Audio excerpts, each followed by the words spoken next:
This is Liberty Hill, a small freshwater town where the streets are named for trees and heroes, and a sense of life's continuity runs in the air.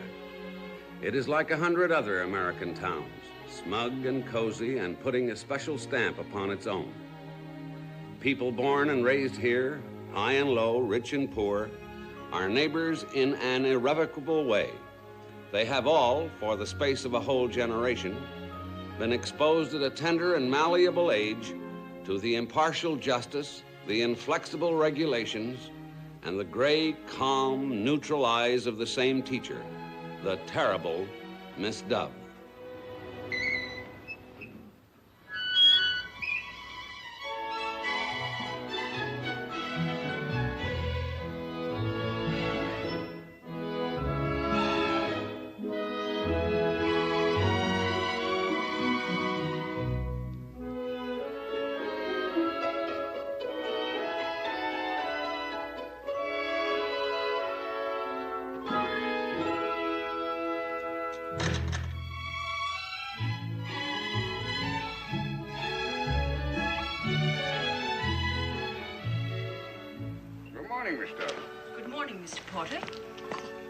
What is that you're using on your lilies? The sulfate of ammonia, best fertilizer on the market.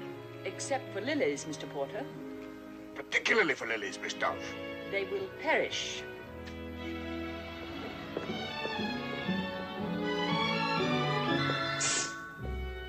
There she goes, Jinsey. 15 minutes past 8, right in the dot. I wish little Who's It, the slowpoke, would copy Miss Dove and develop a sense of time. But who could stand the strain? Imagine birthing a baby that in any way resembled the terrible Miss Dove.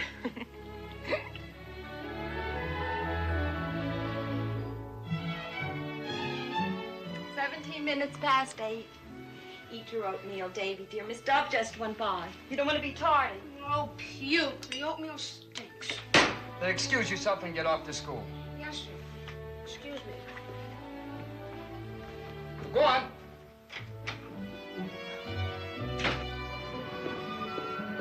Good morning, Miss Dove. Good morning, Mr. Levine. Our Maury is coming home today to pay us a visit.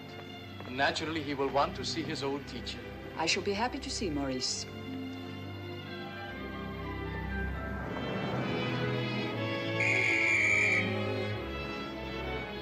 Good morning, Miss Dove. Good morning, William.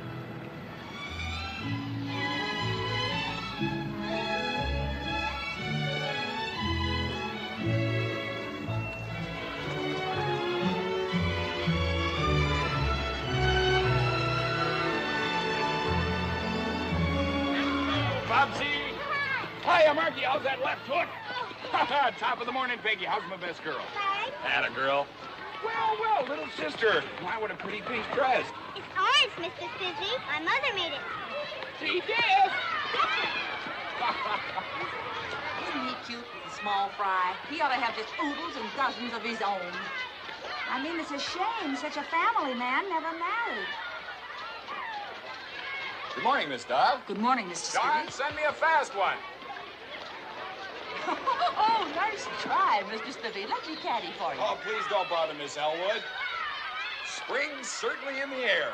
Boys playing baseball, state proficiency test coming up. Say, is Old Cedar Grove going after the geography pennant again this year? The children will do their best. I trust the results will reflect credit on all concerned.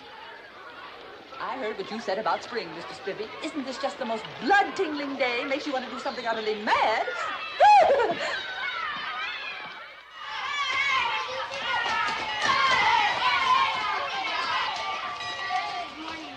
Good morning, Carrie. Good morning, Miss Dove. Good morning, Carrie. Good morning, Miss Dove. Good morning, Robert. Good morning, Miss Dove. Good morning, Mark. I forgot my handkerchief. First things first, Harrison. Good morning, Miss Dove. Good morning, Harrison. You may provide yourself with the tissue from the box on my desk. Good morning, Miss Dove. Good morning, Margaret. Good morning, Miss Dove. Good morning, Milas.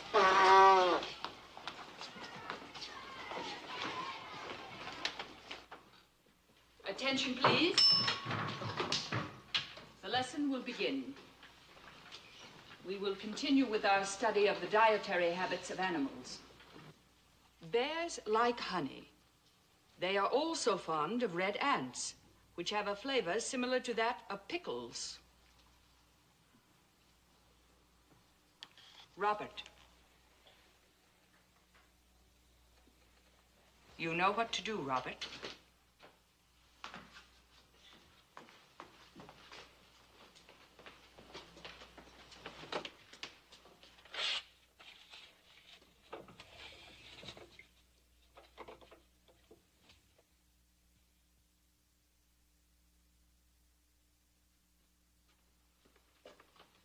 You may return to your desk, Robert.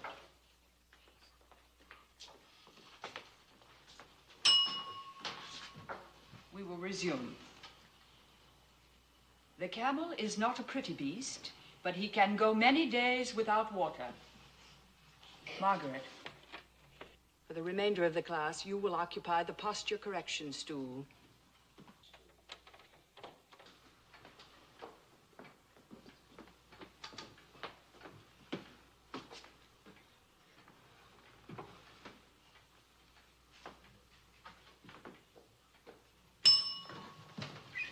Resume.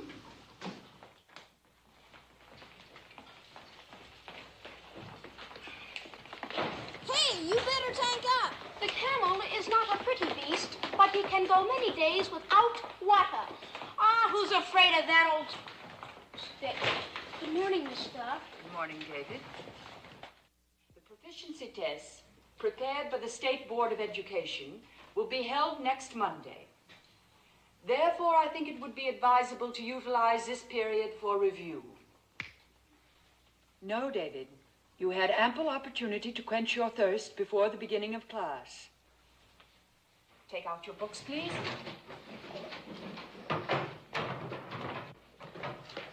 I advise that you memorize the agricultural products of the Argentine pampas.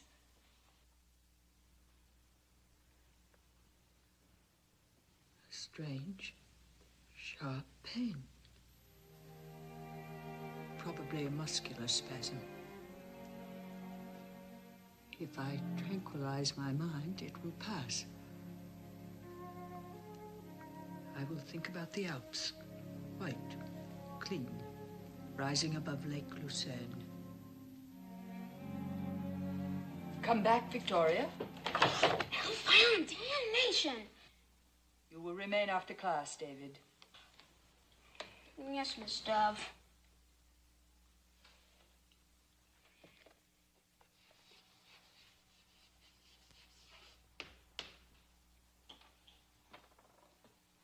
Open your notebook to a blank page.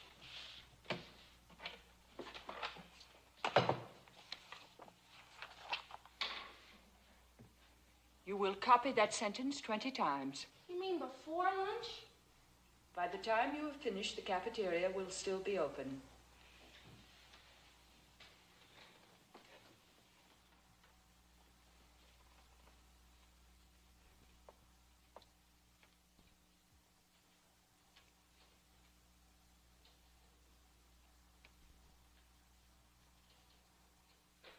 David? Yes, Miss Dove? Is your father likely to be home? But I'm doing the sentences, Miss Dove. Answer my question, David. Your father, does he come home for lunch? Yes, Miss Dove. Daddy's home. I am indisposed, David. I am ill. Will you go and tell your father? Ask him to call young Dr. Hurley. Mention this to no one. David, do not loiter. Run. I'll take the shortcut to the vacant lot, where the old bank used to be.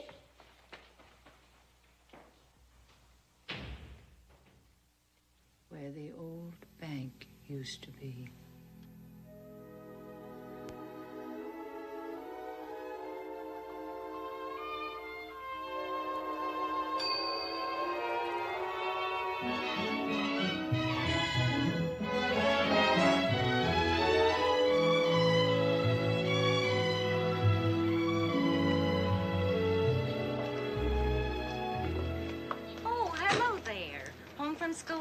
afternoon, Mrs. Aldrich.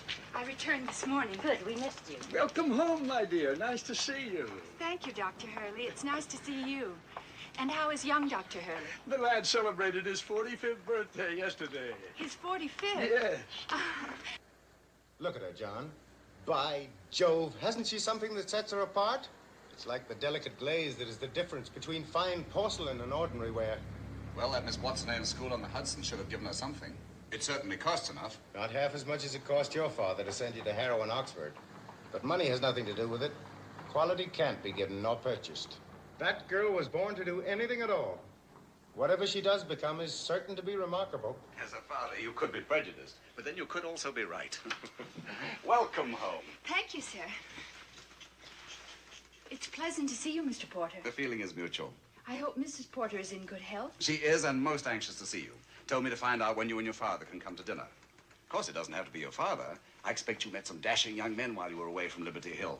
Yes, I met one that I liked very much. What's that? You'd like him too, Papa. He's an archaeology major at Princeton. Tell me about it later. Right now, I have a surprise. In the mail this morning from my London dealer, after being on its trail for 8 years. That elusive edition of Marco Polo's Travels. Oh, I know how happy you are, but you haven't even opened it. So that I might share it with you tonight, after dinner. Then let's go home. Dinner can be early. May we give you a ride, Mr. Porter? Thank you, no. I still have some things to attend to. It's the first of the month. See you tomorrow, John. While you're about it, send a draft for the book. $200. If they'd only known, I was ready to go to $5.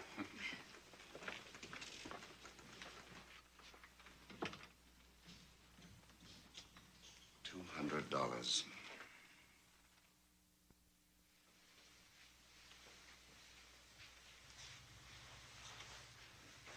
From 13th century Venice to Old Cathay, what a time to have lived.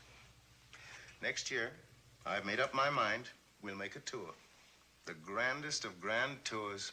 I'll show you every corner of the world. Last summer, Mr. Pendleton rode a bicycle all through Greece. Mr. Pendleton? Who's Mr. Pendleton? Oh, Papa, you never listen. He's the young man from Princeton I told you about. Oh, yes, the archaeologist. His name is Wilfred Banning Pendleton III.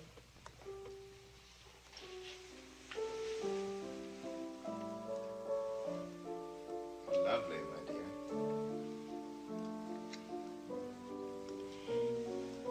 Mr. Pendleton wrote me a letter. He asked leave to visit me this summer, here in Liberty Hill.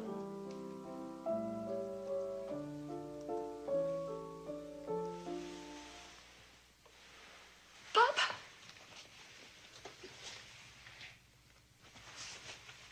Henry! Henry! Call Dr. Hurley. Something's happened to my...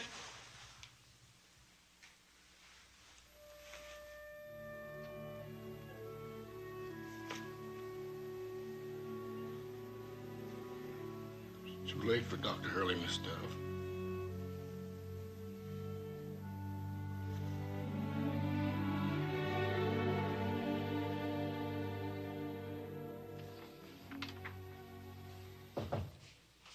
Yes? Miss Dove is here, sir. Have her come in, please. Thank you for coming. Won't you please sit down?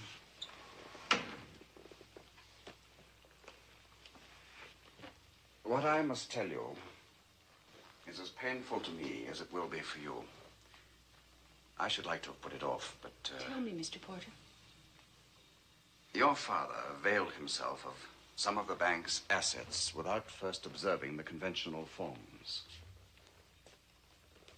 He stole? Are you saying that my father stole? Let us say he borrowed. How much, Mr. Porter? $11,430 to be exact. In dribbles here and there. No more than he could have hoped to return one day. $11,430. This must be repaid at once. By whom? By me, of course. There's the house, the rare editions, the paintings. their disposal will more than cover my father's indebtedness. Unfortunately, it won't be as simple as that. I've been going over your father's books. The house, all his possessions are mortgaged to the hilt. Miss Dove, your father was one of my closest friends. Were I financially able, I would happily cover this indebtedness to the bank before there's any scandal. Scandal? There must be no scandal. I don't see how it can be avoided. Can't the bank make over to me this deficit as a personal loan until I can repay it? You? But how could you repay it? I shall secure employment, a position, a teaching position. A teaching position? My dear child, what are you prepared to teach? I know a great deal about the world. I cannot imagine a young lady who knows less. I should have been more explicit. Not about the world, the earth. I have read my father's books. I could find my way through Carthage, were it to rise again. I can point out on a map of Iowa every field where the corn grows tallest. I know every turn of the Nile, every eddy of the Mississippi. I am not even certain, should I put my mind to it, that I couldn't locate the Northwest Passage. I am superbly qualified to teach geography, Mr. Porter, and I will teach geography. There will be no scandal, and I will repay my father's debt. You are now president of this bank. Surely you can arrange somehow a personal loan? Well, I'll try, since you seem so determined, but I really can't guarantee anything. Thank you. Meanwhile, I will make my application to the school board. Good morning, Mr. Porter.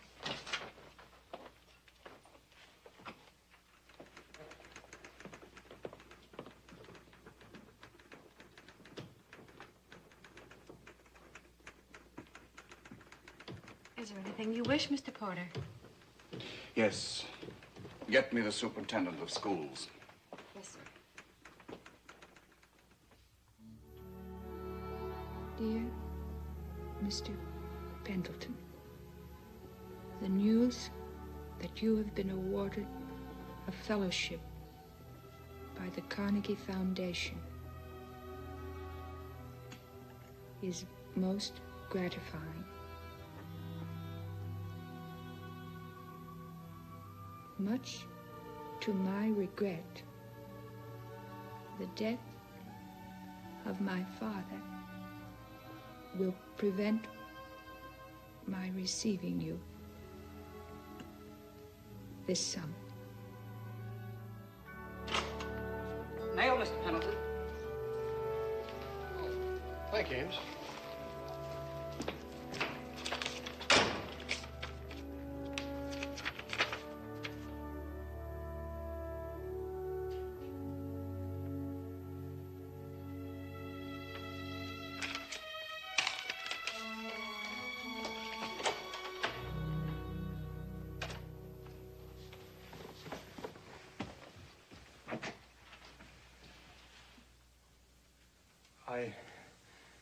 I took the liberty. I had to express my sympathy in person. Please come in, Mr. Pendleton.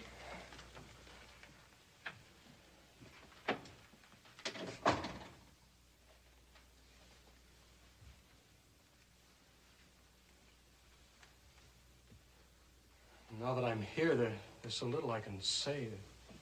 You've said it very well, Mr. Pendleton.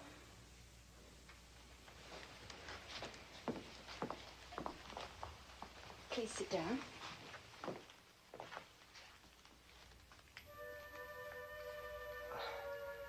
Welford's an awful name, isn't it? But must you call me Mr. Pendleton? My friends call me Wolf. I don't suppose you'd care to. No. But I should like to call you Welford. Thank you. Just what does the Carnegie Fellowship mean, Welford? A full year in Tibet with the Archer expedition. Tibet. You'll see the Himalayas. We'll sail down the Brahmaputra, and then Lhasa. Lhasa. One of the oldest cities in the history of men. And on to Shigatse and the Sacred Lakes. Wait. I know their names. Mansarowa and Roxtail. Right. Then we'll follow the ancient route to Kashmir and the Tarim Basin. Mr. Pendleton, Welford, how I envy you. I don't want you to envy me. I want you to come with me. Come with you? I know this must seem premature, but from the first moment we met at Miss Kingsley's weekly tea, I felt that our friendship, begun under such pleasant auspices, might ripen into something warmer. Remember, we left the others and strolled along the river. We sat on a marble bench and you described the misty isles of Greece. We like the same things. Yes, we do. My assets are not impressive. I have a $1,500 grant from the foundation and $5,000 my grandmother left me. But in all modesty, I feel I have a future in my chosen field. A bright future, Welford. An exciting future. Share it with me. Marry me. Marry me tomorrow. Today. Let it ring. Oh, it will only keep on ringing. I'll be but a moment. Hello? Oh, good afternoon, Mr. Porter. Everything's been arranged? Yes, I am fortunate indeed. Will you thank the superintendent of schools? And thank you, Mr. Porter. Goodbye.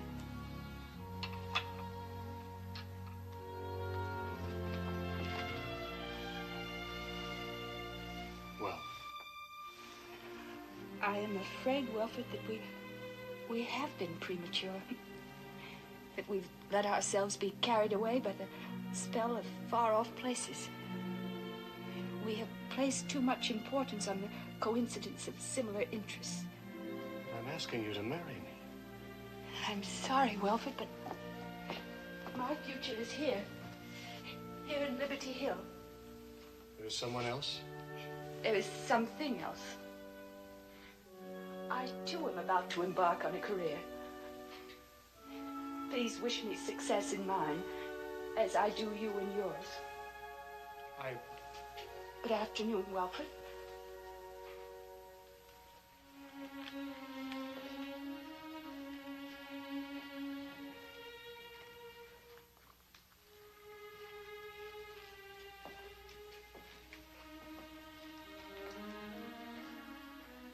It was kind of you to come. I will always be honored by your proposal.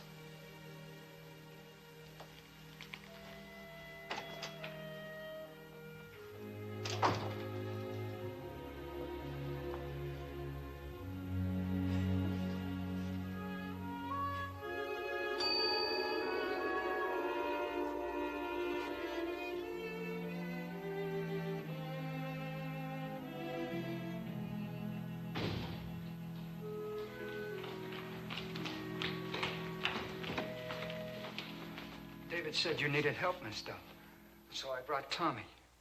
I requested young Dr. Hurley, my personal physician. Well, David told us that, but Dr. Hurley is ill with a recurrence of his bronchitis. The immoderate use of tobacco, an enslaving habit when formed early in life. Anyhow, Dr. Hurley is temporarily out of circulation. And I happened to be at Sandy's house picking up a bassinet when David came.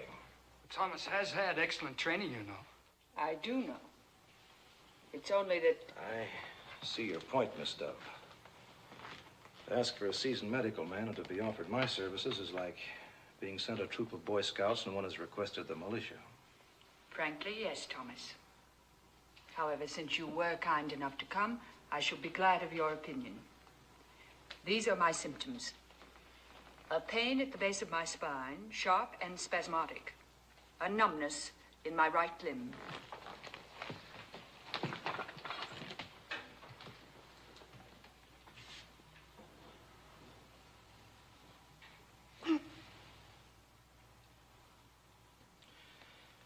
So? Was it bad? Yes.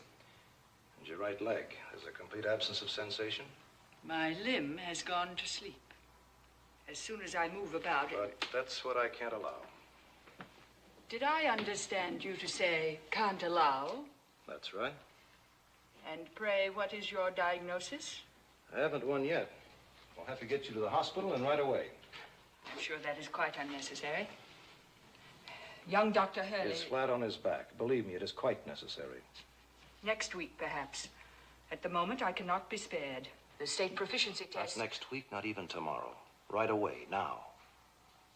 The 5th grade is weak on the winds and the tides. I'm afraid the decision is not yours, Miss Dove. Yes, Thomas. My hat, please. My gloves and my bag. They are in the closet. I'll fetch them. I always admired that watch. Remember? Perfectly.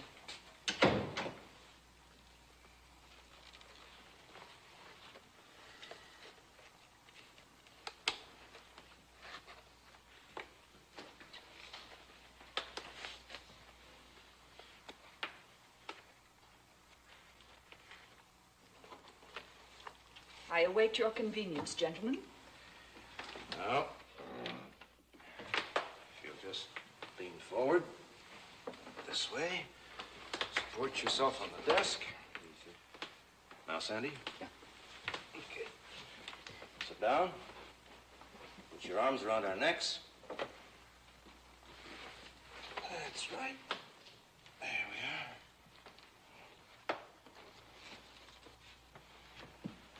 You may go, David. Yes, mister. Spine straight, Miss Dove. Don't wobble about. It is not my custom to wobble. Low bridge. Forward march.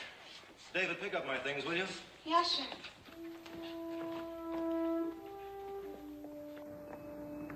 Watch your steps.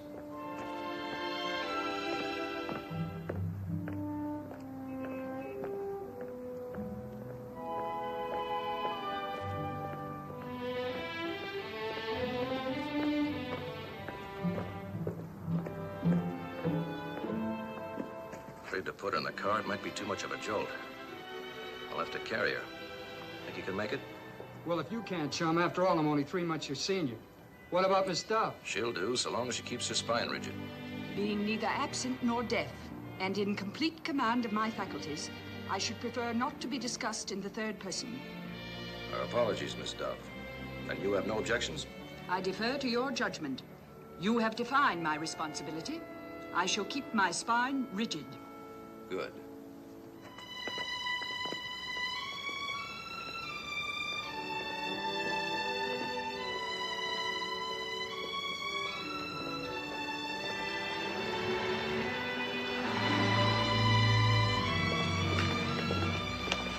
An accident, Doc? Is she bad off? The immediate situation's under control. But scoot over to the hospital and tell them I want a private room. Say I'm not asking for it, I'm telling them. Yes, sir.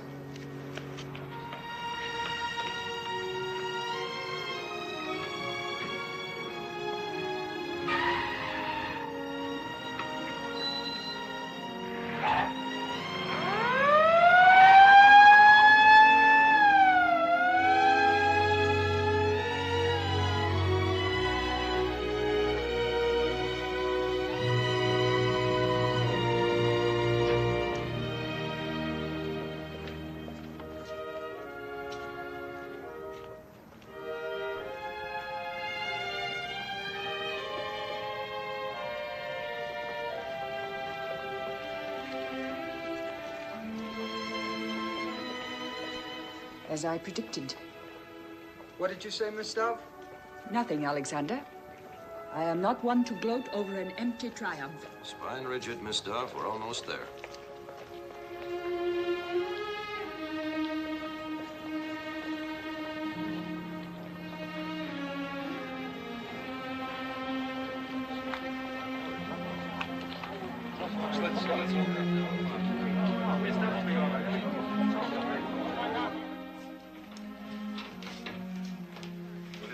Right. Hey, though the circumstances are regrettable, we are honored, Miss Dove. Thank you, Mr. Pruitt. I have a special for tonight in case one is needed. A practical is the best I could do for day duty, but Mrs. Green is one of our very best. I try to be. Now what, Thomas? Mrs. Green knows what to do. Just keep her quiet. Yes, I certainly will, Dr. Baker. I'll look in on you a little later, Miss Dove. Oh, he has an appendectomy. Now, we're just going to relax, and we're going to have a good time. First, I guess I better get you to your room. That would seem advisable.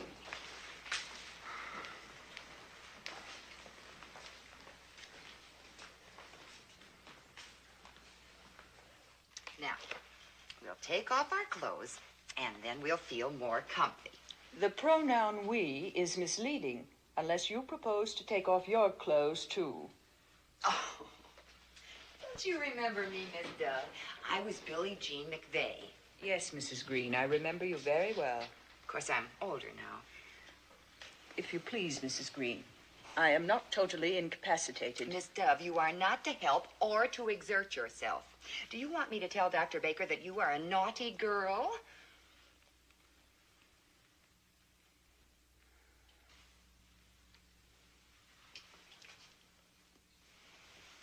Something for after the bath to keep our skin soft and sweet. Your skin, I mean. You know what I always think of when I put this on my patients? No, Mrs. Green. The little can of talcum you gave me for Christmas in the 3rd grade. The 2nd grade. Girls in the 3rd grade received thimbles. Mine had a picture of lilacs on it. I was some proud. And when you gave it to me, you said something I never forgot. You said, this is to use after you wash your neck. I intended no reflection upon you, Mrs. Green. That is what I say to all the little girls. Oh, I didn't take it personal, but I certainly took it to heart. It's what I tell my baby, my little Ava. She's going on 5. She's just crazy about my Mary Snow's country garden. But I tell her every time she begs for it, I say, first you wash yourself good. Well. Yes, that's exactly what I tell her. What is my temperature? Oh, that's confidential. Besides, even if I told you, you wouldn't know what it meant. It's in centigrade or something. It is neither in centigrade nor in something. It is Fahrenheit. Well, hey, gee, thanks. I better remember that. As to my question, it was indiscreet. Oh, no, not indiscreet a bit. All patients are snoopy. But, well, you know, rules. Yes, Mrs. Green, I know rules. Well, now, I'll just stop yakking so you maybe can take a nice little nap.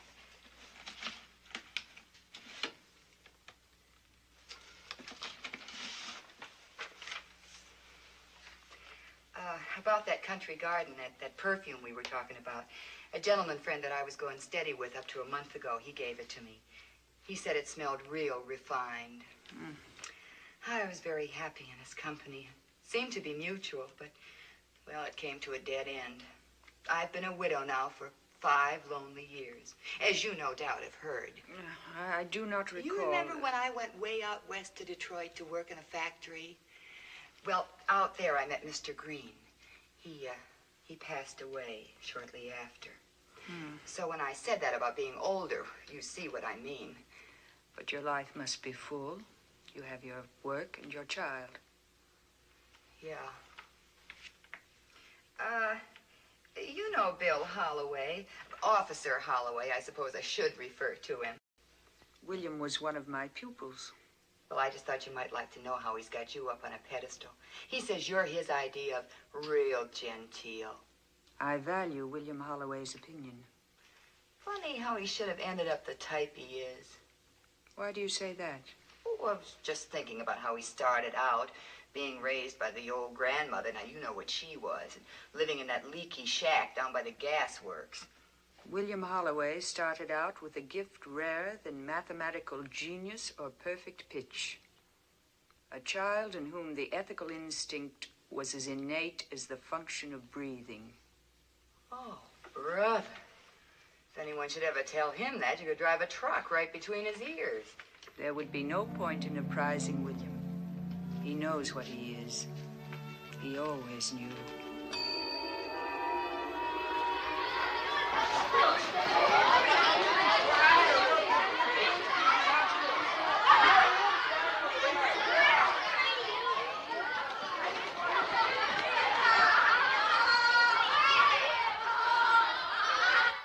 The last desk in the 3rd row. Thank you. Come along. Good morning, Miss Dove. Our little Jackie. Good morning, Jacqueline. I want to go home. Her daddy all over again. Awfully S-W-E-E-T when she wants to be and awfully B-A-D when she doesn't. I will conduct you to your desk, Jacqueline. Good morning, Mrs. Wood. Well, Miss Dove, if at first we don't succeed. Good morning, Mrs. Makepeace. Good morning, Frederick. Why, Freddie, where did they come from? Pepperdine's Market. But we weren't in... We picked them up as we passed so he could bring you a present. It's all right, Miss Dove. We have an understanding with Mr. Pepperdine. On the way back, I'll tell him to put them on the bill. Thank you, Frederick. However, I prefer that you do not make a habit of bringing me gifts. Dear, you heard Miss Dove. She doesn't want any more of Mr. Pepperdine's apples. You may take the desk you had last year, Frederick. It isn't that he's backward, Miss Dove. It's only he doesn't take anything seriously. Would you please give him your special attention? All my pupils receive my special attention, Mrs. Makepeace. Is that child entering Cedar Grove? Apparently. Then I beg you, Miss Dove, keep Freddie on the other side of the room. Oh, I believe in democracy and all that, but I don't want him to catch anything. My seating arrangements are alphabetical, Mrs. Makepeace. But, Miss Dove, it's that Holloway child. Surely, Miss Dove, you know that boy's background. His grandmother is the most I notorious... am not interested in my pupils' backgrounds. I am interested in their basic traits of character. Good morning. I am Miss Dove, your geography teacher. I know your last name is Holloway, but I do not know your first name. It's Bill. Can I come to school? Most certainly, William.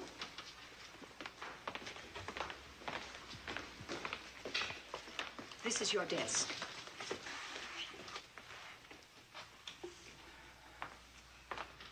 Good morning.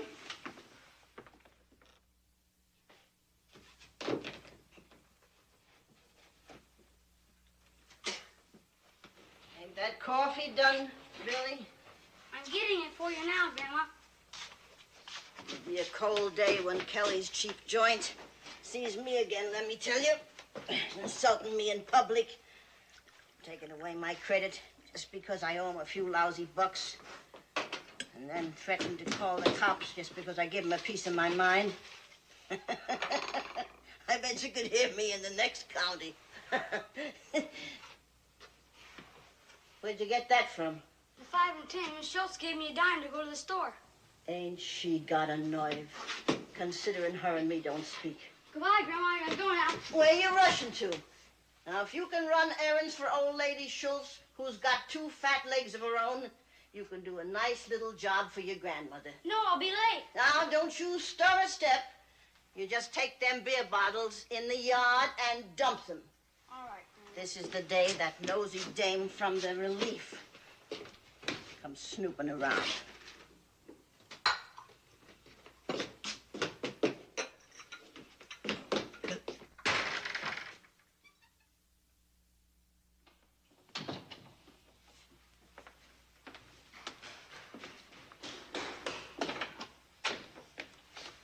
Good morning, Miss Dove. Good morning, William.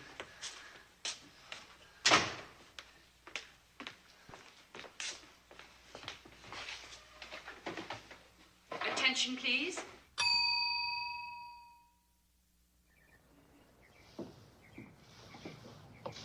Your lunch, William.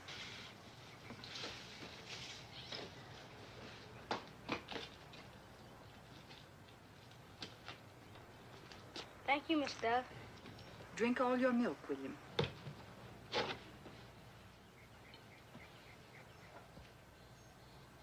Your work is most satisfactory. William Holloway. Your certificate of graduation and an additional honor, the good attendance medal. This young man has a record unique in the annals of Cedar Grove. He has not been absent a single day in his 6 years of elementary schooling.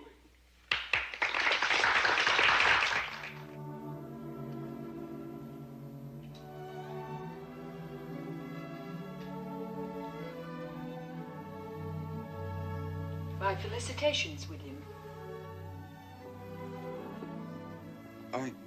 I came to thank you for my graduation suit. It was my pleasure. Well, I guess I better be going. I shall watch where you go with interest, William.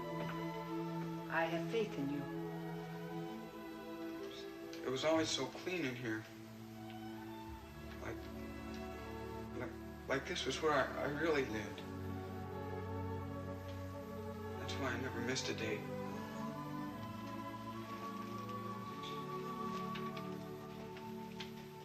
Goodbye, Miss Dove. Goodbye, William.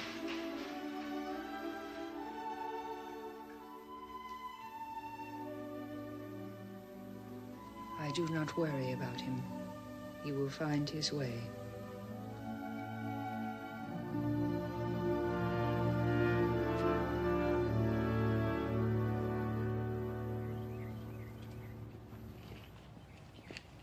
Poor old Annie.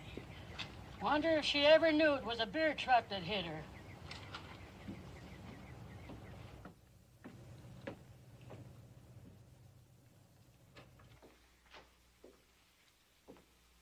William, may I offer my expressions of sympathy? Thank you, Miss Dove.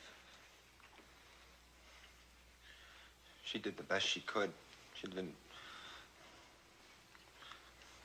have my opportunities. Her troubles are over. Will you be riding with me? Yeah.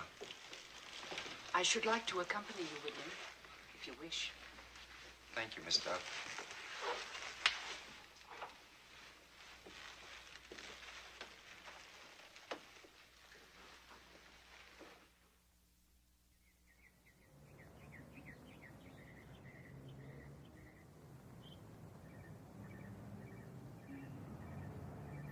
William Holloway, private, first class.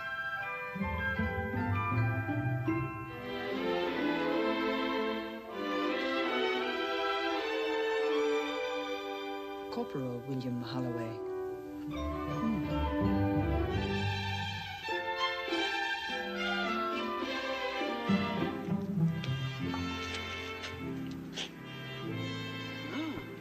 Sergeant William Holloway. Thank you, Mr. O'Neill.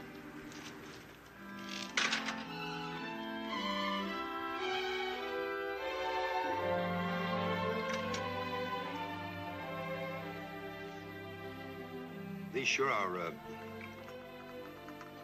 they're delicious, Miss Dove. What's in them? Only bread and butter, William. When did you return? On the 3:45.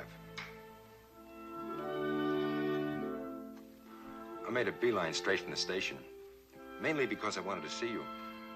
Also, I need your advice. I am honored, William.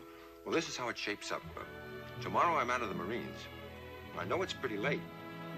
What would you think if I use my GI educational allowance for living expenses and finish school? I should approve. And then what, William? Oh, this'll throw you for a loop.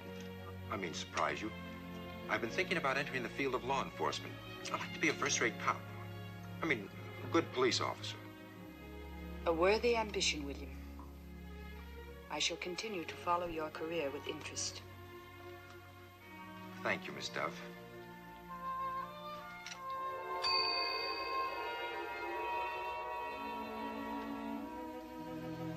Miss Dove. Miss Dove? Here's Dr. Temple, Miss Dove. I'm Dr. Baker's house officer. You may report to Dr. Baker that I am presently comfortable, thank you. Excellent. That makes my task just that much easier. Your task? I'm to take your history. And so you can both speak more private. I'll wait in the hall. That will be quite unnecessary. Oh, it's custom, Miss Dove. Dr. Hurley has provided us with your records, childhood diseases, vital statistics, etc., so we can get down to the immediate. Do you suffer from periodic headaches? No, Dr. Temple. Are you afflicted with respiratory infections? No, nor am I subject to common colds. Any allergies? None. I consider them sheer affectation. I see. Is there a family history of epilepsy, night blindness, eczema, or melancholy? Certainly not. What about your emotional life? I beg your pardon. Well, love, you know. Any feelings of frustration, inadequacy? I have never felt inadequate. The question was routine. Supposing we call your emotional life satisfactory? That will be correct. Are you subject to fantasy? In other words, are there occasions when the world around you assumes an aura of unreality? Yes, Dr. Temple. Well, could you say approximately how long you've been conscious of these occasions? I can say definitely. Since around 12 o'clock noon today. Oh, yeah. Thank you, Miss Dove. Dr. Baker will be in later, of course. You know, you and I are really old friends. In a manner of speaking, I've known you all my life. You have known me? I'm Adams Temple. My mother was a Liberty Hill girl. Angela Adams, of course. I should have known. Well, it's been a long time. Mother's family moved to Maine when she was 14, but she remembers you. I remember her. She, too, had an inquiring mind. Yeah, she still has. As a matter of fact, it's her proudest boast that she's the only kid at Cedar Grove who ever asked you a question you couldn't answer. Indeed. As she tells it, it was way back in the 1st or 2nd grade. You were reading from a book about the dietary habits of animals. And it said that bears liked honey and were also very fond of red ants, which have a flavor similar to that of pickles. And Mother asked you how the man who wrote the book knew how ants tasted.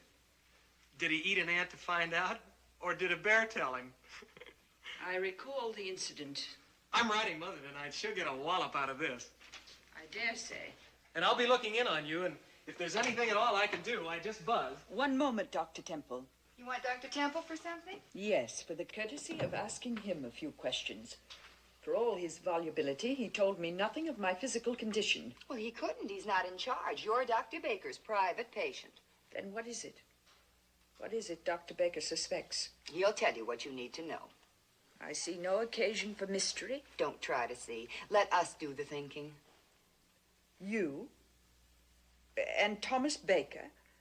And Angela Adams' son will think for me? Well, sure. We're experienced. Oh, look. Your first flowers. Bill Holloway, Officer Holloway, left it at the desk. It is very beautiful.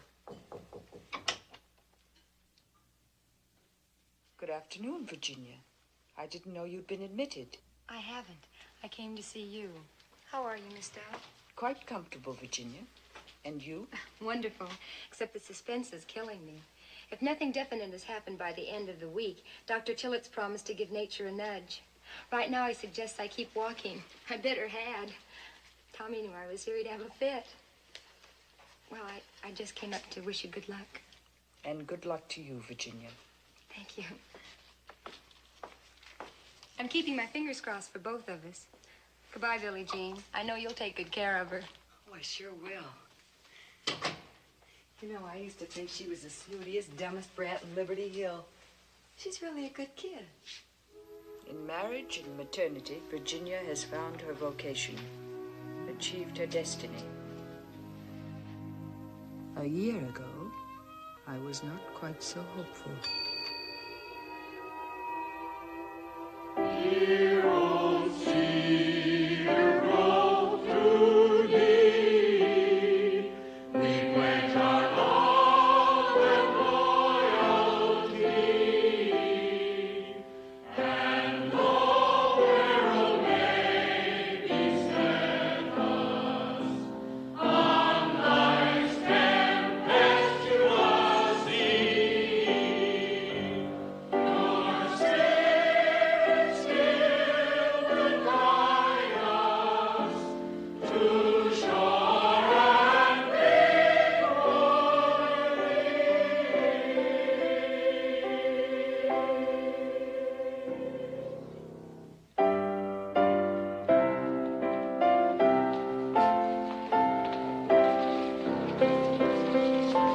Seems only yesterday since we marched down that aisle. You too, Jency, didn't you? Come on, quick now.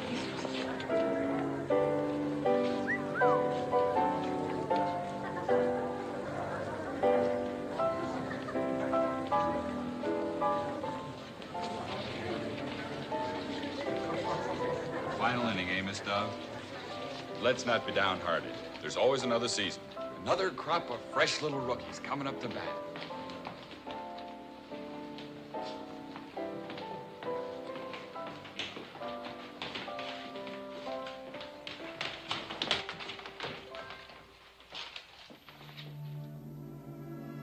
For 6 years, I pruned and polished them. I tried to blow into them the breath of purpose. I do not wish them back. I wish only to believe that they will do well without me.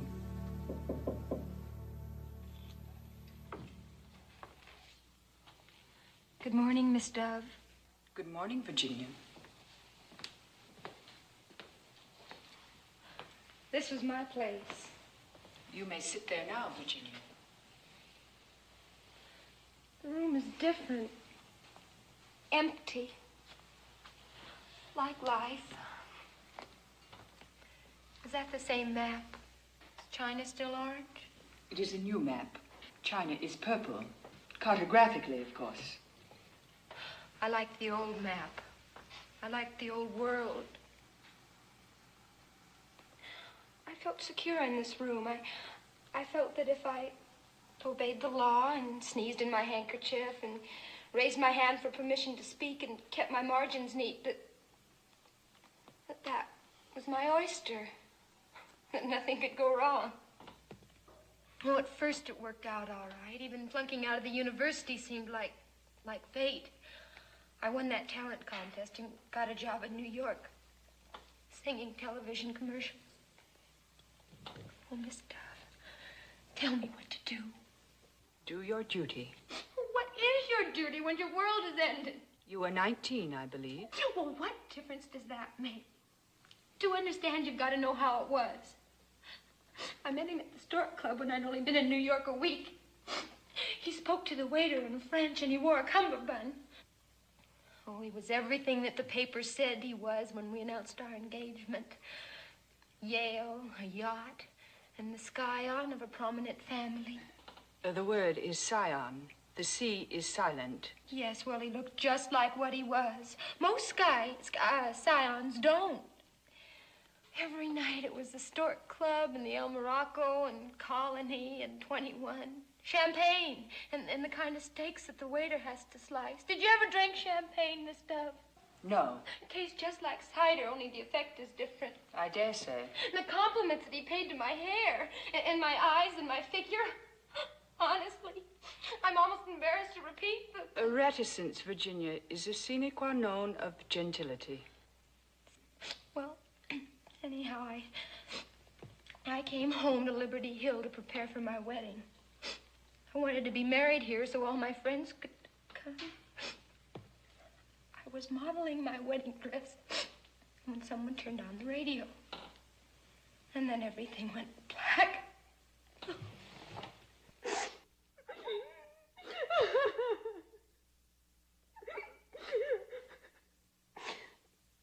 The next day I got a telegram.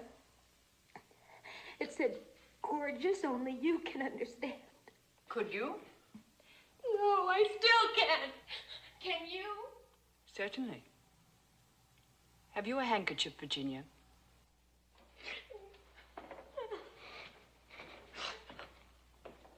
My heart's broken, Miss Dove. A broken heart is cumbersome baggage, Virginia. What can I do? I am not undecided as to how you should be answered, Virginia. But I am not convinced that this is my province. Oh, tell me, Miss Dove. Very well. First, you must return to your sister's house. You must enter your bedroom, fall on your knees, and give thanks to your heavenly Father. Thanks for what? For preserving you from a fate worse than death. Death? Death. It is evident that the young man to whom you had given your affections discovered that his feelings for you had altered. He had, however, an honorable avenue of escape. He could have requested you to release him from his commitment. Instead, he proved himself a coward and a person of low principles. I thought there was something wrong with me. Your fault lay in rashness of judgment. His lay in dishonor. After you have expressed gratitude to the power that kept you from a disastrous alliance, you must consider your duty to your neighbor and yourself. You must find a useful occupation. Do you think I could teach? Decidedly not. But there are other spheres of service. Oh, I might be a nurse? You might. Good morning, Miss Dove. Good morning, Thomas. I thought I'd drop by for old time's sake.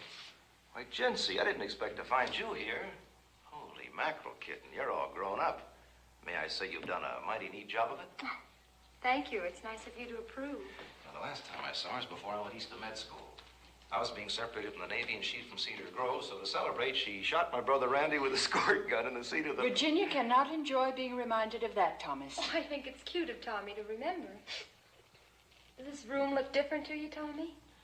Yes, considerably. I expect the hospital keeps you busy, Thomas. Oh, I'm glad you mentioned it. It calls me right now. My car's outside if I can take you someplace. Oh, wonderful. Oh, goodbye, Miss Dove, and thank you. I'll remember. I'll think about my nursing career. Maybe Tommy can advise me. I'll advise her very carefully.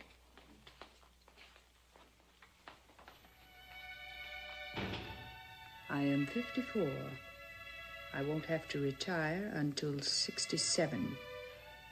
If they don't tarry, and from all indications I don't expect they will, I could take their first child straight through to graduation. That child will meet me.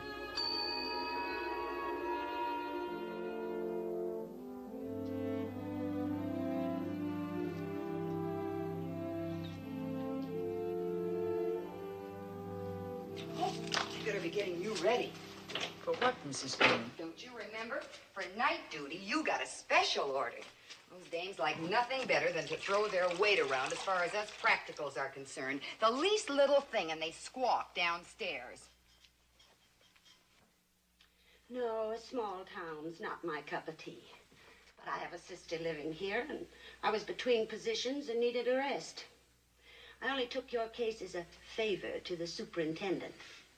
I'm interested in the theory of nursing. In my extensive training, I feel I'm wasted on the daily routine of the bedside.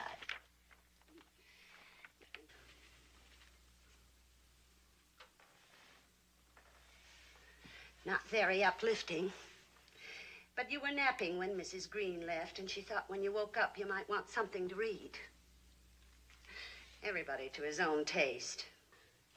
Can you think of a 8-letter word meaning a rare but endearing quality? I can. Humility. Let's see. H-U. You're 100% right. She always is. The latest for operating wear, easy on the eyes. Well, did you think I'd forgotten you? No, Thomas. We just dropped by to see that you were being well treated. Any complaints? I am not pleased with this wall of secrecy. I should like to ask a few questions concerning my health. Certainly, but I'm not sure I can answer them. What do you surmise? I don't surmise. Tomorrow we'll do extensive tests. By Wednesday, I should be able to speak with some degree of conviction. Until then, Miss Dove, I shall expect you to assume the virtue of docility. Yes, Thomas.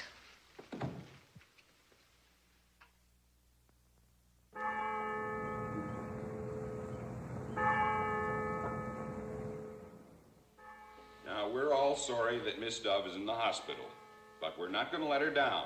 We're going to go right on with our geography work. I will take her place. Now, we're all members of the same team, and our quarterback has been injured in scrimmage, and I'm going to go in and sub for her. Now, I'll call the same plays she would call. Now, of course, I don't know these plays as well as you do, so when I'm offsides, I want you to let me know, okay? Okay! And we're all in there pitching together? Yeah!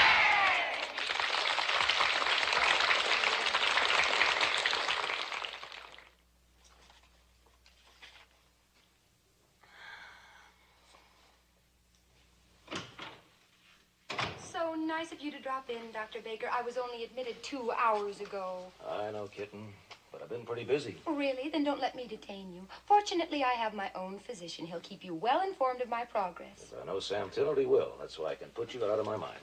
Why, Tommy Baker, of all the callous, inhuman, heartless, have you forgotten that I'm in this hospital to have a baby? Your baby, our first baby. No, I haven't forgotten. I've been thinking about it all morning. I'm the happiest, luckiest guy in the world. But by what a narrow squeak. And how much she had to do with it. How much who had to do with it?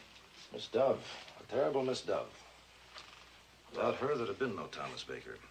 No beautiful Mrs. Baker, no little Who's-It Baker. What did she have to do with it? That time in the South Pacific after my ship was bombed. Floating for days in that raft, no food, no water. She was right there with me all the time. Giving me the same fishy stare she used to give me back in the geography room when I needed a drink of water. So to make my supply hold out, I pretended I was back in old Cedar Grove. Even when the water was gone, I kept on pretending.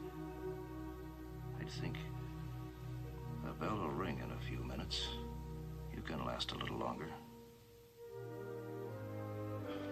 And I lasted. She picked me up and gave me a medal. She rated that medal. Tommy, is anything awful the matter with Miss Dove? I'm due back now for more tests. We won't know till tomorrow. Don't worry about me, Tommy. Don't give me a thought. I'll look after little Who's It.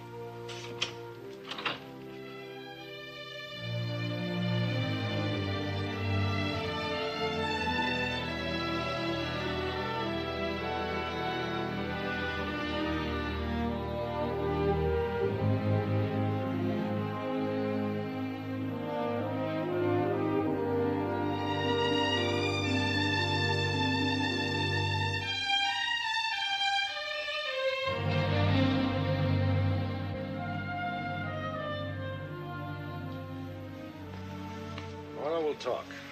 Until then, I want you to put all this business out of your mind. Thomas. Now, we mustn't worry about tomorrow. We must do like Dr. Baker says. Goodness gracious, it's a regular greenhouse. I am deeply appreciative, but there are far too many. Restraint is the better part of beauty. I will keep the white azalea. Please dispose of the others. Yes, Miss Dove. But what'll I do with them? There must be less fortunate patients who would enjoy them. Shall I take them around to the wards? Please do, Mrs. Green. Okay. I went up and down the halls, giving cheer where it was needed. Oh, I saved the cards and I borrowed some stationery. If you'd like me to write the thank you notes, I'd be glad to. That would be obliging. Will you dictate them? No, use your own discretion, Mrs. Green. Only avoid the fulsome. Yes, well, I was going to say the same thing to everyone. Listen and tell me what you think. Dear Mr. Porter, at the request of Miss Dove, I am advising you that she is thrilled to death by your floral offering. The sympathy of friends brings sunshine to lonely shut-ins. I remain graciously yours, Billy Jean Green, R.P.N.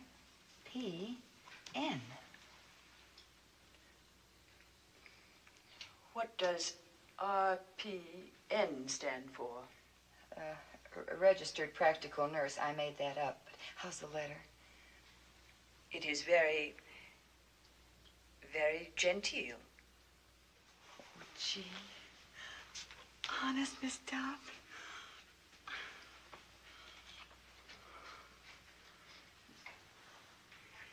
You know, Miss Dove, I'm not really Mrs. Green. I took the name for little Ava's sake. I was way out there in Detroit. Virtue knows no frontiers. I was on a night shift. Got me all mixed up. I'd never been anywhere before, and you remember, Miss Dove, how I wasn't very mature. I do. All the fellas wanted to take me out. I guess it went to my head. There was this one fella. I didn't know he was married. He was wonderful to me. Anyhow, before I knew it... There is no need to elaborate. Oh, he was so good-looking and big, and I was so homesick. You know how it is. I do not know how it is, but I know that right is right and wrong is wrong.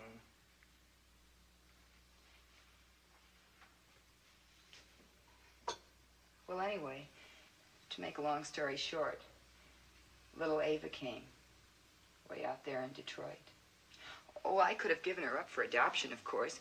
There was even a childless couple who offered me $4,000, but, well, she was mine. Besides, how did I know strangers would raise her right? Well, anyway, I brought her home, and I told that tale about my husband passing away. And why did you confide in me? On account of what you said about the letter. I'm nowhere as near as genteel as you thought, Miss Dove. And I couldn't deceive you any more than I could Bill Holloway. William Holloway? He was the one I mentioned formerly going steady with. The one who gave me the country garden perfume.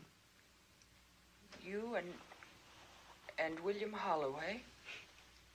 When he bought me a ring, an engagement ring, it just all came out. He's like you. Person you tell the truth to. That's what stopped me back there a minute ago. He said your very words. Right is right. Wrong is wrong. He wanted me to keep the ring as a gift, but I handed it right back to him. Let him keep it for somebody more fitting.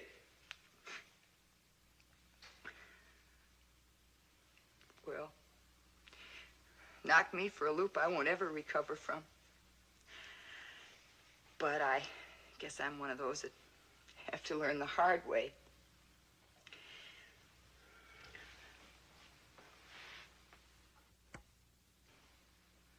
Just about time for her nibs. You're special, I meant to say.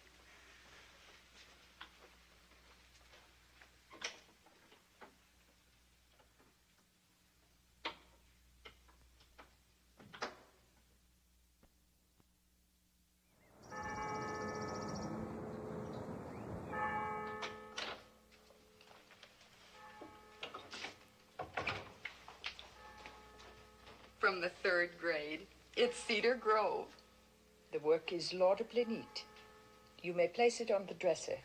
Isn't it sweet? When do you think we may expect Dr. Baker? Now, we're not to worry. Remember, no news is good news. Maybe that's him now. Miss Dove's room, Mrs. Green speaking. Who? I will inquire. 2 out-of-town visitors would like to pay their respects. One telephoned to ask permission. The other is waiting in the lobby. Who are they? Well, they're not birds of a feather, as the saying goes. One is Mr. Maurice Levine, the famous New York stage play writer. The other is Fred Makepeace. I suppose you know where he resides. They are my former pupils. I shall be glad to see them both. Miss Dove will see them. Both. What? Mr. Makepeace was so sure of his welcome, he's already on his way up. Now, I don't hold with giving a dog a bad name, but neither do I believe in taking chances. Good morning, Miss Dove. How you doing? How do you do, Frederick? Do you know Mrs. Green? Hiya. You may be seated, Frederick. I'm not over the hill, on the lam, or anything like that. What I mean is, when I read you were sick, I went to my gang boss. I said, boss, the only teacher that ever learned me anything is in the hospital. I want the day off to go visit her. And he gave you leave? The green light, just like that. Why, sure, Fred, he says, I know I can trust you. I am gratified to hear that. Maurice Levine, Miss Dove expects me. Come right in, Mr. Levine. How are you, doll? Miss Dove? Quite comfortable, Maurice. These are for you. How very thoughtful. Thank you. Recall a face, Rab? Fred Makepeace. You're a fan, kid. You're a press agent. And do I swell up when I hear your name mentioned by Winchell and Ed Sullivan and read it in all them New York columns? Well, thanks, Fred. And do I lay it on with the guys out at the joint, too? Oh, really? Yeah. You made it, kid. And when I hear some commie jerk belittling this country, I say to him, just look up my pal Rab Levine and ask him if he doesn't think the good old USA is still a land of opportunity. The best, no doubt about it, Fred. But I also found the terrible Miss Dove.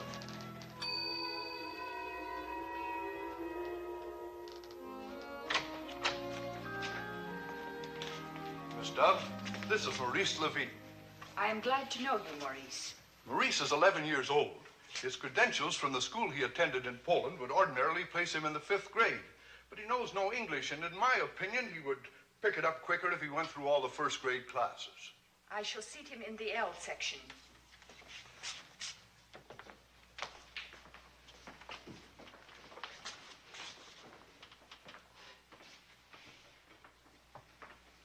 Thank you, Miss Dove.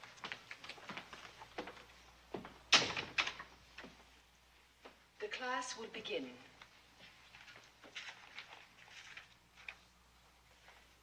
The tiger belongs to the cat family. Cats are noted for their cleanliness. Maurice, this is a tiger. T-I-G-E-R.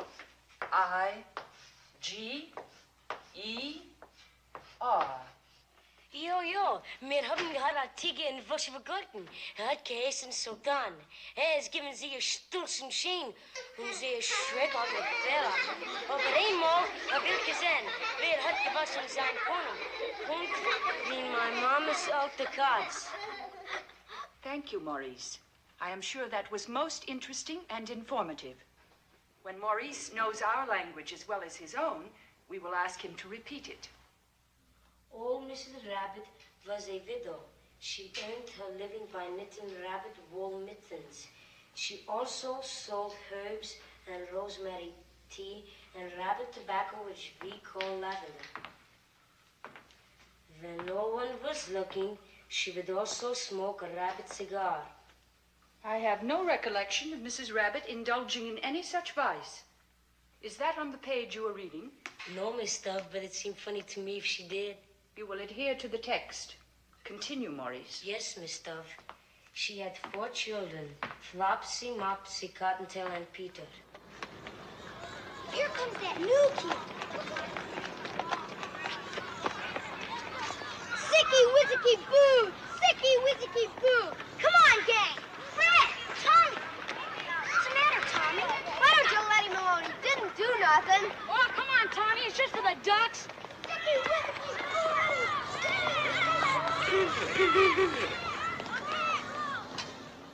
Good morning, boys. Good morning, Miss Dove.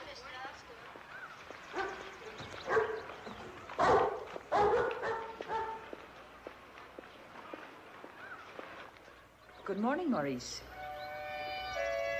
Good morning, Miss Dove. I am slightly encumbered this morning, Maurice. Would you mind carrying my books?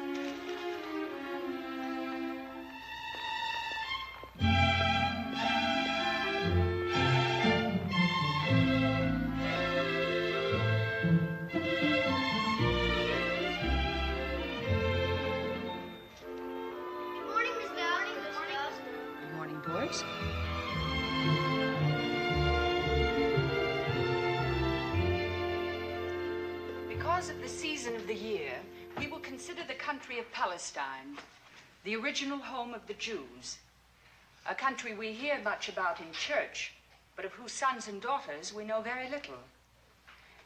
To study a people and their customs is valuable, but to know a people and their customs is a privilege seldom attained without the luxury of travel. The 5th grade is to be rarely privileged. I have your parents' permission to take you to a traditional Jewish feast. Mr. and Mrs. Levine have graciously invited you. We're going to Rab Levine's house? We are going to the home of Maurice's parents. And may I ask, Alexander, why you refer to Maurice as Rab? We all call him that. It's short for rabbi. Maurice has progressed during the few months he has been here, but not to that extent. Rabbi means teacher. It was so that Jesus was addressed by the multitudes. This sure is a small party. Pig, he ate 17 of those little, they're like dumplings, only better. The matzo balls. I bring more. Much, much more. For me, too. For you, too. A most successful evening. I feel much has been accomplished.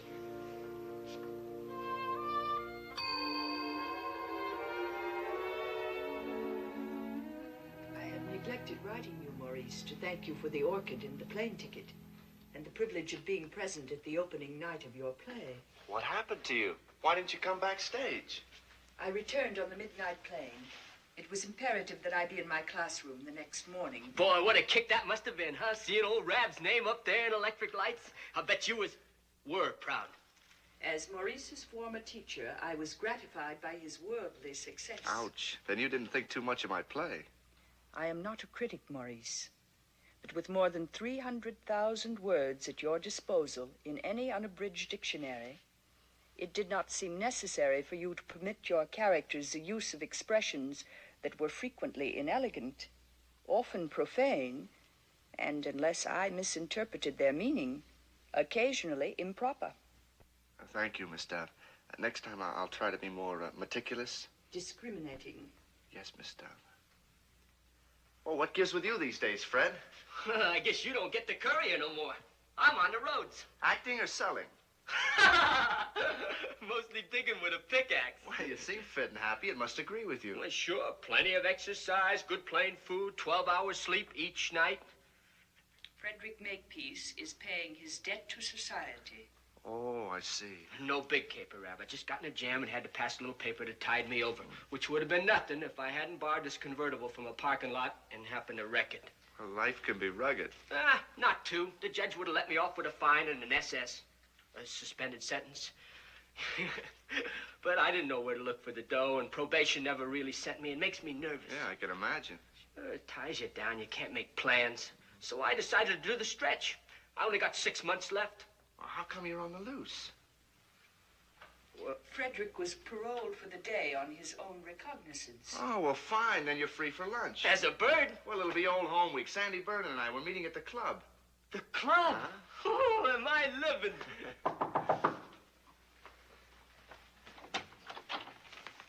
Sorry to intrude, but it's official. Police Officer Holloway begs to intrude. Please come in, William. Good morning, Miss Dove. I hope you're improved. I appreciate your good wishes, William. Excuse me, Miss Dove, but it's getting a little crowded in here. If you don't need me, I would greatly enjoy breathing a fresh breath of air. Hiya, Bill. Long time no see. Look who's here, Rab. How are you, Maurice? How are you, Bill? Say, you're looking sharp. Yeah, don't he, though? Once a Marine, always a Marine. Say, Rab, Sandy, and me are having lunch together. A little class reunion, you might call it. I'm afraid it'll have to be postponed, Fred. There's a matter of conflicting business. Is it urgent, William? Yeah, well, why don't you join us? You cops eat too, don't you? A most practical suggestion, William. Later you can discuss your business with Fred as you drive him back to his present habitation. You mean you think that's a good idea, Miss Dove? I do, William. It will eliminate Frederick's having to seek other means of transportation. Yes, Miss Dove. As usual, right on the beam, Miss Dove. Would you go for a steak? With lobster on the side. Goodbye, Dow. And thanks. Thanks for the works. Goodbye, Maurice. Be seeing you, Miss Dove. Oh, hey, look at me. I almost forgot. From the joint, homegrown, hand-picked by me. Then thank you, Frederick. William, will you ask the floor nurse to send Billie Jean to me, please? Hey. Yes, Miss Dove. Now I read the face. Billie Jean McVeigh. You mean she's now a nurse? An excellent nurse, Frederick. Kind, courteous, efficient, genteel. I have been most fortunate. Yeah, sure.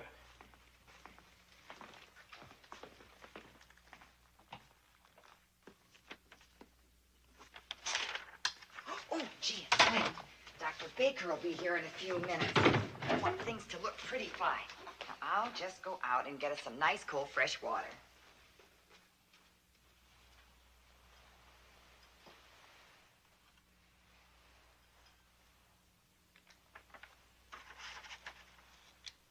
Patient is a slender, normally developed female, aged 55, showing few of the usual senile changes, lying quietly in bed in no apparent distress, alert and collected. I'm surprised. I trusted you.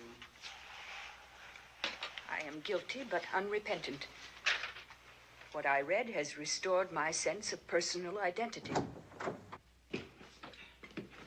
Now you listen to me. A chair for Mr. Porter. I'm not here in a private capacity. I represent Rotary. Indeed? Indeed, yes. The Liberty Hill Rotary Club has voted unanimously to assume entire financial responsibility for your illness. Wherever you choose to go for this operation. Mayo's, the Johns Hopkins, the Leahy Clinic, Rotary is behind you. And if I decline this kind offer? And who are you to decline it? Who gave you this right to walk the world with a haughty spirit, frightening little children, turning men to stone? My dear sir, if you wish my attention, you must employ a civil tone. I am not to be bullied. Bullied? You talk of bullying. She's always been a stiff-necked termagant. Do you think my pride hasn't suffered? Seeing the daughter of my best friend practically penniless? Working for her bread? Wearing outlandish clothes? A civil tone, if you please, Mr. Porter. You have forgotten yourself. I have forgotten nothing.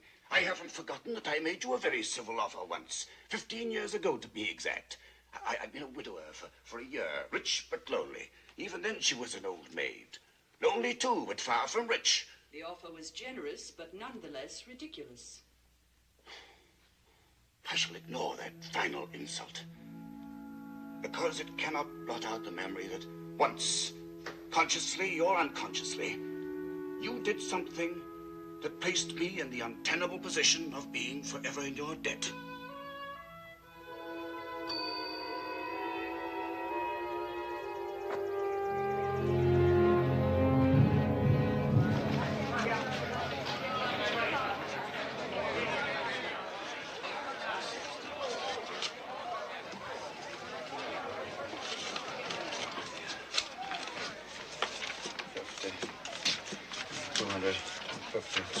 This has been going on since 10 o'clock this morning. I don't see how Porter lasted. There was a run on the back at Clayton. My brother was out of town. Oh, and he lost his last dollar. Like a fool, I put it in only yesterday. Hey, look at that. He must have run out of cash. I told you something like this would happen. Excuse me, please. I wish to make a deposit. Ed, Excuse we've me, been please. friends. If I can just hold out until tomorrow. Friends, nothing. I'm withdrawing every penny. To be exact, $6,572. Since your transaction will undoubtedly take a little time, Mr. Prouty, and mine will be brief, I'm certain you will extend me this small courtesy. Are you nuts? I've been here since 1. Thank you, sir. Good afternoon, Mr. Porter. Good afternoon. A pleasant day for February. Yes. Miss Dove. A distinct touch of spring in the air. Miss Dove.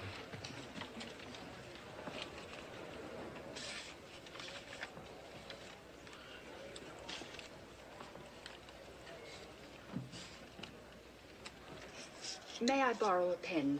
Mine has gone dry. Of course. Thank you.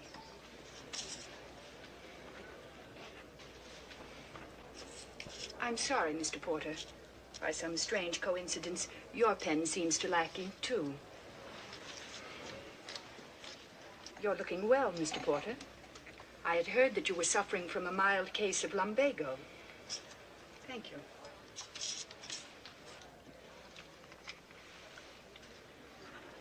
It's been a bad month for the colds. So much unseasonable weather might account for it. For deposit to my account, Mr. Porter, the entire amount, $98.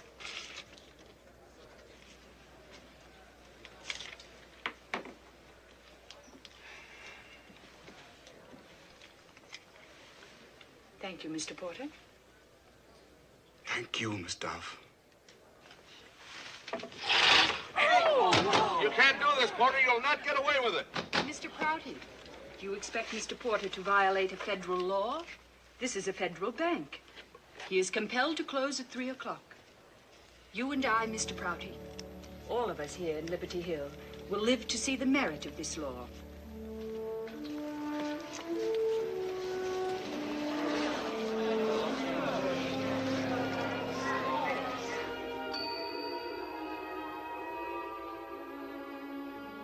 I'm sure your Rotarians intended me no offense, but I am not an object of charity.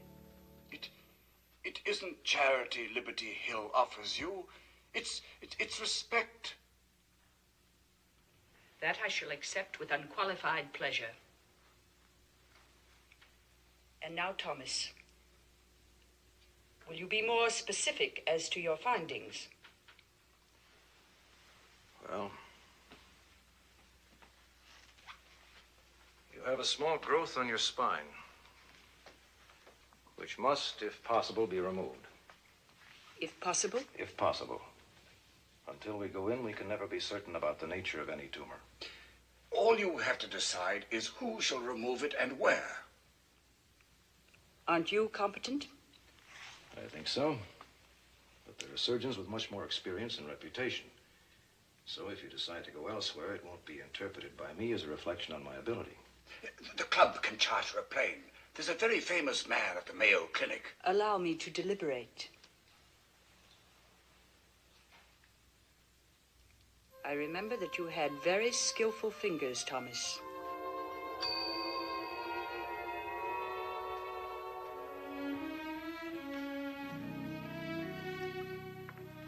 You have very skillful fingers. Do you think you can put it back exactly as it was, Thomas? Yes, Miss Dove. I did it once before. Then do it again. Yes, Miss Dove.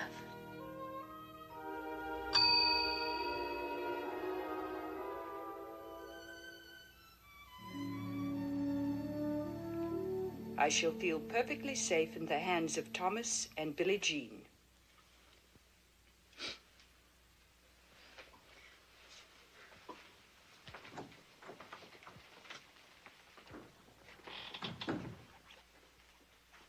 Now that the air is clear of emotion, we can resume our discussion. What do you propose? Let it be done tomorrow. As you used to tell us... I know what I used to tell you. What is the procedure? This is what will happen. This evening at 8, you'll swallow a capsule. You'll sleep soundly. So soundly that the next morning when you're given a hypodermic, you may not even know. Certainly you won't care or shouldn't. You'll be taken to the operating room and put under general anesthesia. Because of the position of the tumor, the operation may be lengthy. In that event, the anesthetic will be prolonged, and so might its after effects. It may be well into Friday before you finally awake. Where? What? Where will I awake? I don't know, Miss Dove.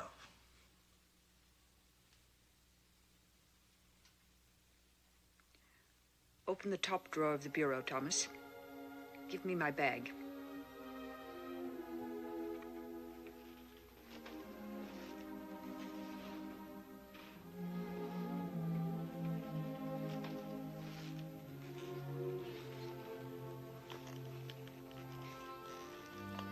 My father's watch.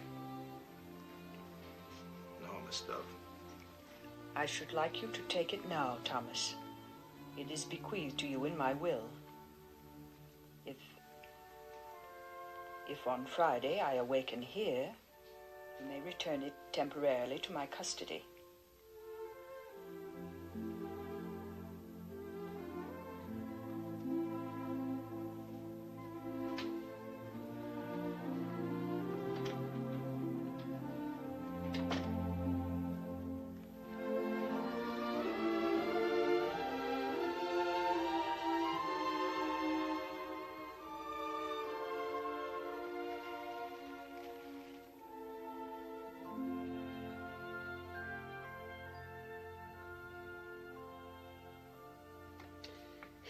The battle I put up with this cuticle of mine. You have the same trouble? I have always considered the care of the nails exclusively a boudoir function, and certainly not a very stimulating topic of conversation. I beg your pardon. I'm not supposed to be up, but I simply had to know how you were feeling. There have been some recognizable developments, Virginia. And you? Worried. Like the night before Christmas. This time tomorrow, we'll know what it looks like. If it's a boy or a girl. Well, I better go now. Good night, Miss Dove. Roses in your pillow. Good night, Virginia.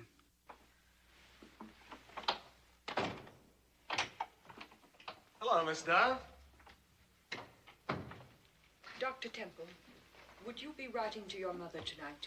Why, yes. Yes. Then will you kindly inform her that red ants have a flavor not similar, but exactly like sour pickles? They do? Did a bear tell you? No, Dr. Temple. I ascertained the fact for myself more than 30 years ago. You did? How? I ate one. Well, good for you. I won't wait to write, Mother. I'll send her a wire.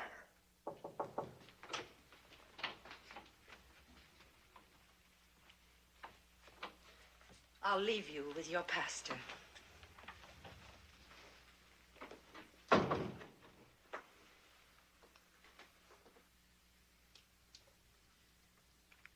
Thomas told you? Yes. I do not wish to die. Life, whatever others may think, has been for me. I have been happy. I know. Thomas is not very hopeful, is he? Well, there is a hope which transcends the medical. Perhaps if we read from this. Do you intend to read the general confession? Yes. Then I must warn you that when I repeat that prayer, I do so with reservations. Reservations? I have made many mistakes. Perhaps even sinned. I admit my human limitations. But I do not, in all honesty, find the burden of my sins intolerable. Nor, Alexander, have I strayed like a sheep. As Frederick Makepeace might say, I have never been AWOL. Well, I grant you that the language of the confession is archaic, but it contains more than the core of truth. All of us. No, I have never spoken hypocrisy to my Maker, and now is scarcely a propitious moment to begin. But we can have a prayer, if you like, silently but together. That I should like.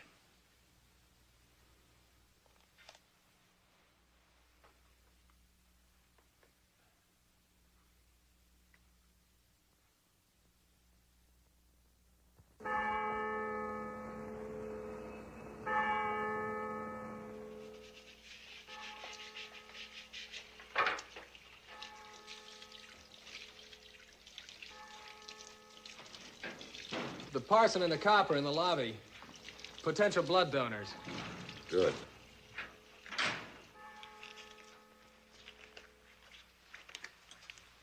Okay. Okay, Tommy. All right.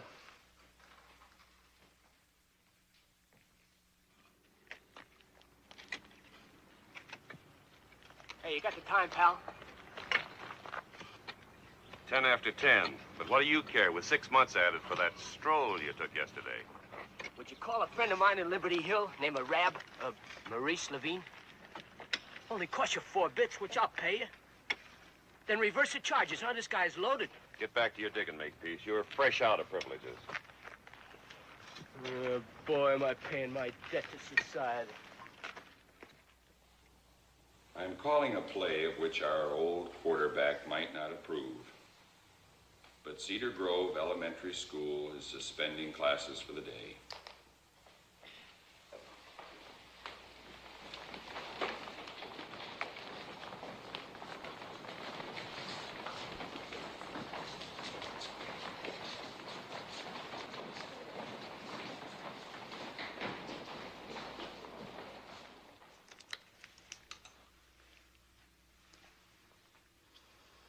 It's more extensive than I thought.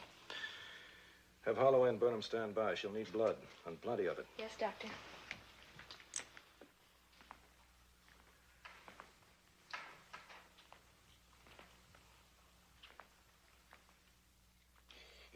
What are they doing up there? Or don't they know? Oh, Mr. Porter, you know Tommy's doing his best. Now let's stay patient and full of fortitude. You two just sit tight and I'll take a little snoop around.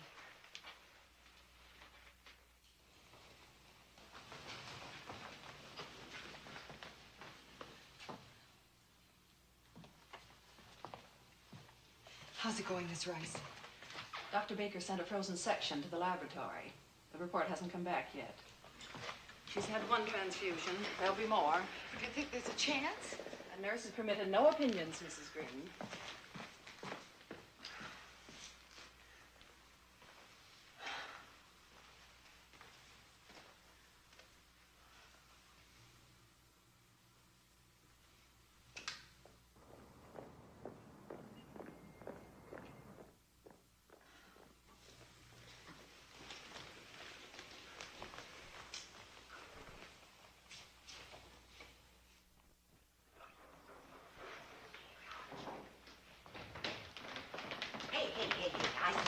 Now, children aren't allowed. What do you want? We're here on important business, a matter of life or death. I was elected spokesman.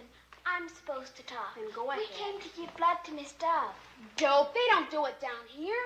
First they lay you down, and then afterwards they give you tomato juice. Well, not to folks your age. But we're all more than 9. And we're real strong. Yeah. Honeys, we don't need you. We got all these grown-ups waiting right here.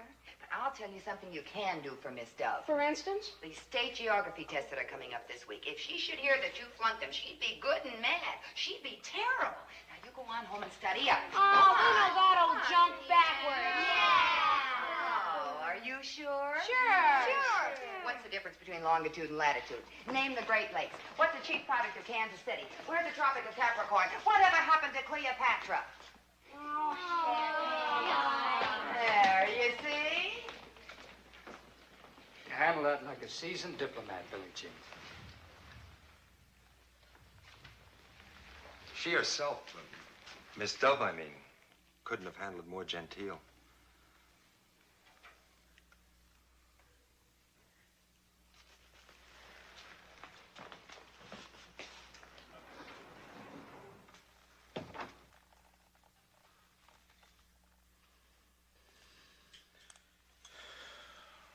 That's it.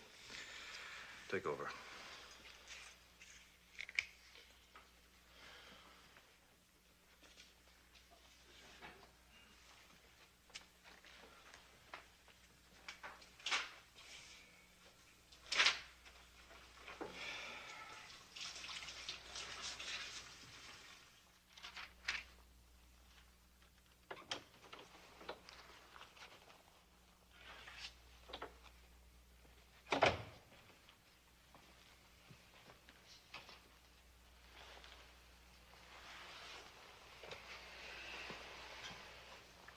Tommy, how did it go?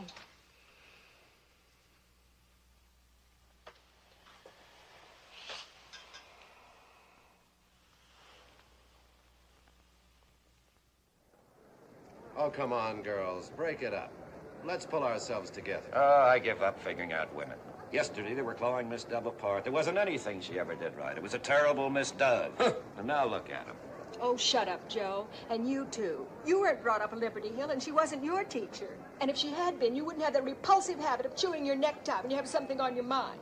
Yes, she'd have broken you of that the way she broke me of chewing my pigtails. And I was counting on her to break our Susie of chewing hers. What comes back to me plainest is the day I told her she was nuts. I guess you young fellers never knew she kept this town from going bankrupt. Oh, why don't they tell us something? That's what I like to know. We pay taxes. We got a right to know. Yes, sir. They say they're waiting for a report from the laboratory. Laboratory. That's passing the buck. If young Dr. Hurley's We just been on heard the from the case- laboratory. The report won't be completed until tomorrow morning. So you folks might just as well go home. I'm sorry.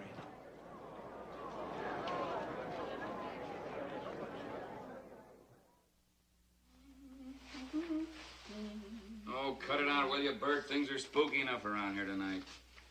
No calls, no fights, no wrecks, no dogs barking, no nothing. And you're no eye-opener, neither. You don't even know her.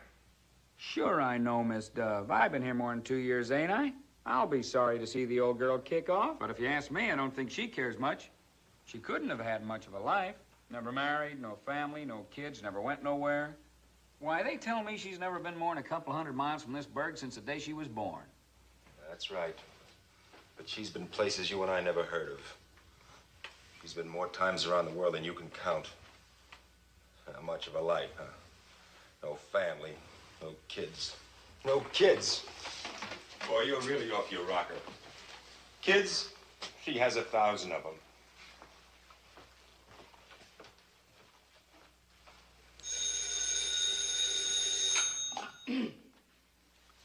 Police station, Mitchell speaking. Oh, hello, Warden. Fred Makepeace. On the loose again? And you think maybe he's heading for Liberty Hill, huh? Yeah, sure thing, Warden. We'll be on the lookout for him. Right. Good night. I wonder what's the big attraction in this burg for a petty thief like Makepeace. Well, I tell you, I don't know.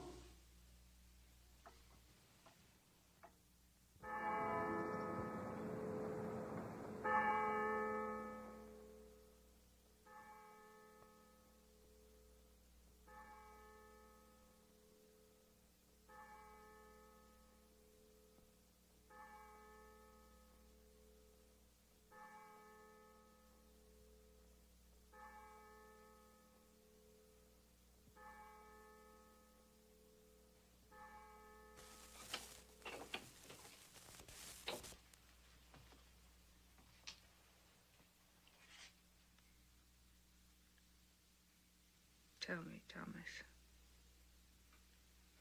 Tell me, without wasting a word.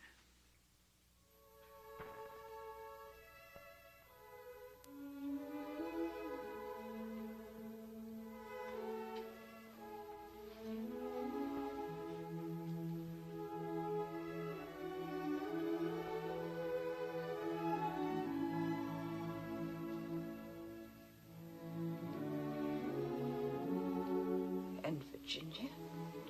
Twin boys. Felicitations, Thomas. Already they look like they're full of beans. You'll have your hands full, Miss Dove.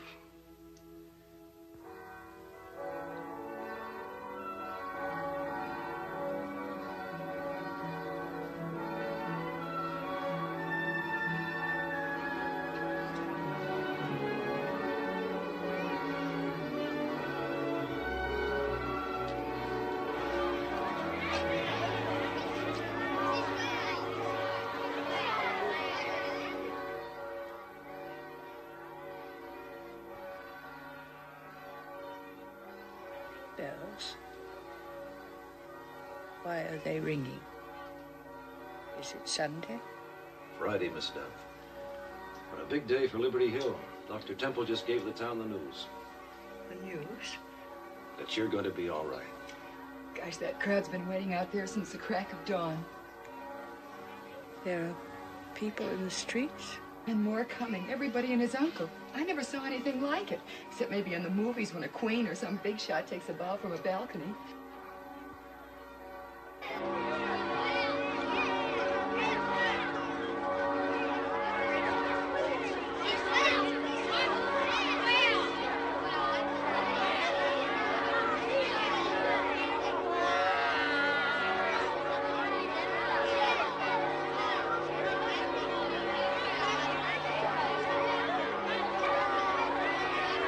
Just coming up, there's Mr. O'Neill, the mailman.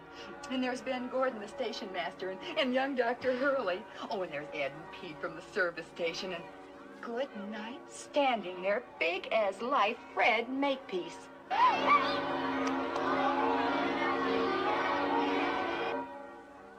Frederick Makepeace. Oh, don't you worry, Miss Dove. Everything's under control. My Bill standing right next to him. Hey, look over there. Mr. Spivvy's carrying on like he just made a touchdown. And every last kid from Cedar Grove. What did you say? The kids, Miss Dove. Your pupils. There's no school today. No school? But didn't you say that this is Friday? Yes, Miss Dove. And the state proficiency tests will take place on Monday.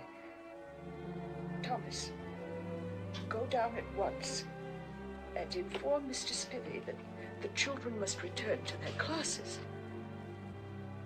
The 5th grade will review the winds and the tides. The 4th grade will memorize the products of the Argentine pampas. The 6th grade will study the orographic control of rainfall. At once, Thomas.